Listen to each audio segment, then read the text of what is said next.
All right, what's up, y'all? Reggie here, thefitnesstutor.com, coming at you representing, who knows what website you might be watching this video on, or what group or whatever. Shout out to the intermittent fasting group, Seco weight loss, which is calories in, calories out, which is law, regardless of what any clown tells you on the internet or in their book. Anyway, I digress, right? So I wanted to do a video talking about metabolism, right? Because I think this is one of the more important things for people to understand, and I hope it can help get people to have an epiphany about metabolism and weight control, et cetera, et cetera. So a lot of people use the term metabolism, my metabolism, this, that, right? So I want people to step back and just kind of ask yourself this question: what is the metabolism? All right? Because what I want people to understand is that, sorry, I'm an airplane nut, and we're relatively close to the airport wherever I'm at, so I'm always trying to identify what planes I see, but sorry about that. But anyway, people use the term metabolism, right? My metabolism is this and that, and you're taught to supposedly be a victim of something happening to your metabolism, right? So anyway, please go look up the definition of the metabolism. Go look it up on Oxford, Merriam-Webster, Britannica, whatever. You're going to get this basic definition, something along the lines of a summation of all the chemical processes going on in your body to keep your cells and thus you alive. Something like that, right? It's every chemical process in your body. All right? So it's not, how you feel when you wake up, or how you feel after you work out, or how quick you get hungry after you eat. That's not your metabolism being fast, all right? How hard or easy it is for you or anybody else to gain or lose weight, et cetera, et cetera. And here's something that I want people to understand, too, that a lot of people don't know, all right? Your brain, the amount of calories that it takes for your body to function, like your basal metabolic rate, like if you didn't do anything, you just sit in bed all day. All right, the amount of energy, like there's a certain amount of energy that your body needs to keep all of your tissues alive. And that's how we can estimate people's basal metabolic rate based on their size, weight, and lean mass. You do not have to be perfect, but when we can do experiments over and over and over and over again and get the same results with people, right? Based on these estimations, we know we're pretty close, right? There's this common little myth or idea out there, false narrative out there, that a lot of people learn from idiots and clowns in the industry, that are trying to make people think that there's something else going on when it comes to fat loss, especially, besides calories in, calories out. So they say things like, you can never really know for sure how many calories you eat or how many calories you burn. No, you can't. But you can come really close. And we do this over and over and over again, and we get the same results. So we know, right, that we're really close when it comes to estimating how many calories we need, how many calories we burn. Anyway, more on that later, right? But it's just a false narrative for people who don't want to be wrong in some kind of argument that they got in, or they want to sell you something. Because, again, the more truth you tell people, well, if fat loss is a simple matter of calories in versus calories out, then, what are you going to buy their book or buy their program or whatever? Why would you do that? So people are trying to always find a reason to make you think that there's something else you need somebody else or some product for. But anyway, another thing I want to point out that most people don't know, again, these are estimations, but they're relatively close estimations based on all kinds of experiments we can do and that we have done on humans, right? So it's generally accepted that approximately about 25% of the energy that you burn throughout the day is being burned by your brain. That's 25%. You just ballpark it, estimate it, right? Roughly. That's a lot. Another 25% is used by your liver alone. Roughly estimated. That's a lot. Another 25% is used by all your other organs, right? I like to remind people, hey, your ears are burning calories right now.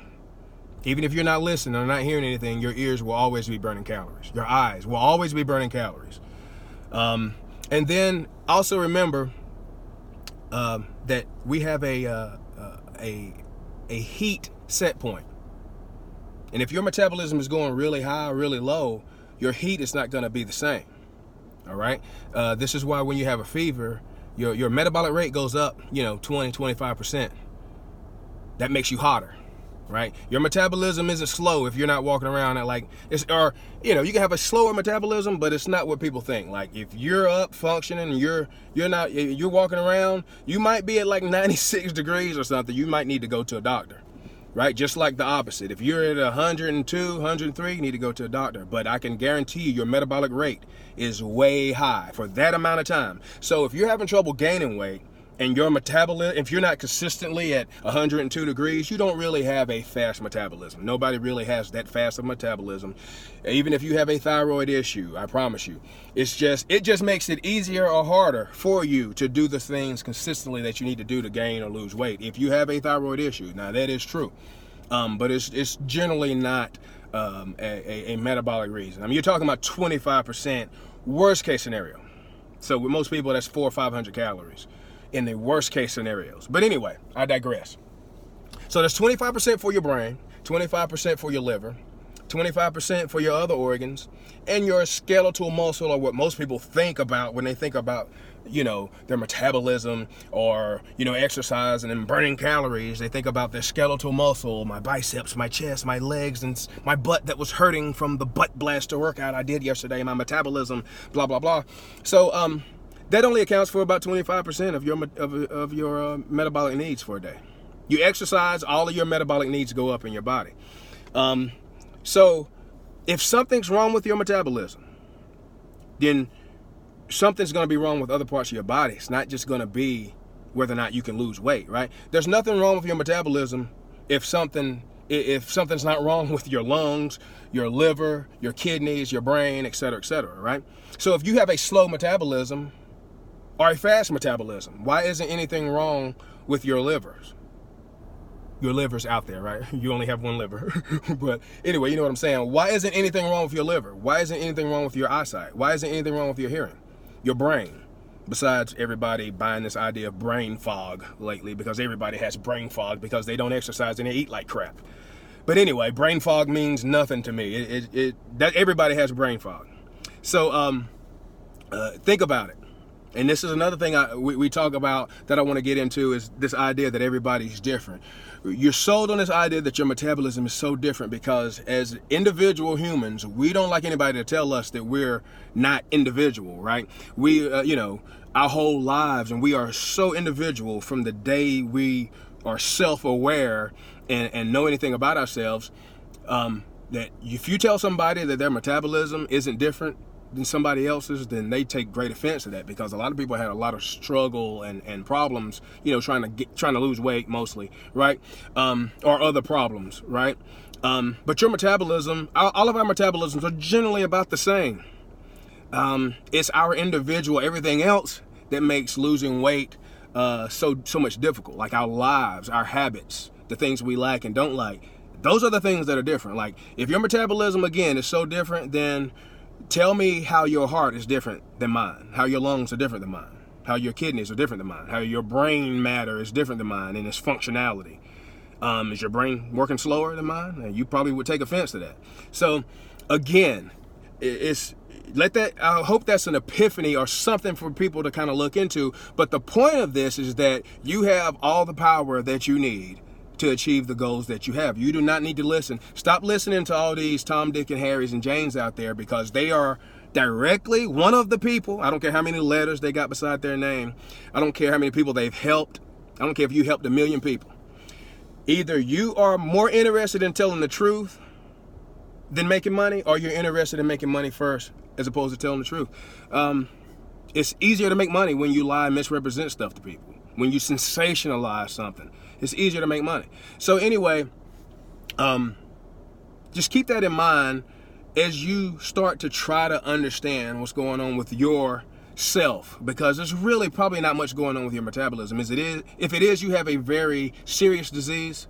If you have a thyroid issue, once you get it treated, you're pretty much back to normal rates, because again, you have to stay at around 98 degrees. If you're below that, then you wake up in the morning, take your temperature. If you're like 96 or something, you probably need to go to the doctor. Or if you're 96 later on in the day, and you do that on a regular basis, you probably need to go to the doctor. There might be something wrong with your thyroid.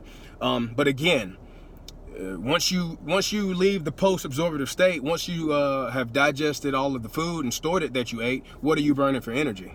If your metabolism is that different. It's not that different. You're going to start burning fat. And we burn fat and glucose, which is sugar. We burn it at the same time. You do not need a depleted liver to burn fat from your fat cells, people. All right? That's keto bullcrap from keto bullcrappers. Okay? Not everybody in keto, not everybody, but just the overwhelming majority, because they're repeating the charlatan bullcrap lessons that they're learning from people. And there's a lot of smart, very smart, well-accomplished people out there that are, miseducating people, and it's for profit. So anyway, dang, we're at 11 minutes already. Love, peace, bacon grease, donut yeast. You got the idea. Obviously, it's gotten darker as I made this video, but hopefully you can see it. Better yet, listen to it, and we'll check y'all later. But that's the point I wanted to make about the metabolism, all right? More on this later, all right? Talk to you later. Bye.